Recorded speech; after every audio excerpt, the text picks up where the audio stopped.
সম্মেলন আমি ডাকবো, ওয়ারেজ আমি জানি না, আমি বলেছি না আমার লোক বলেছে, এটাও একটা অপপ্রচার। এই অপপ্রচারটাও কিন্তু করেছে যারা পুরো গেমটা সাজিয়েছে। একটা পত্রিকা বা একটা কেউ কিন্তু বলতে পারে, যতজনই আমাকে ফোন করেছে আমি বলি কোত্থেকে পেলেন, কে বলেছে, আমি বলেছি না আমার কোনো লোক বলেছে।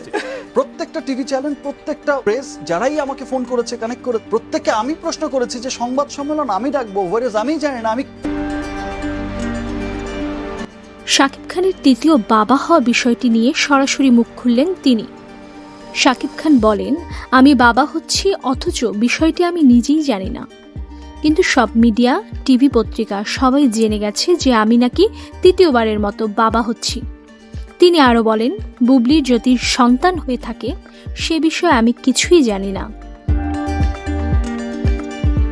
যদি তার সত্যি সন্তান হয়ে থাকে তাহলে এ বিষয়ে বুবলিকে প্রশ্ন করলেই ভালো হয়। শাকিব খান জানান, এখন আমার দুটি সন্তান, জয় ও বীর।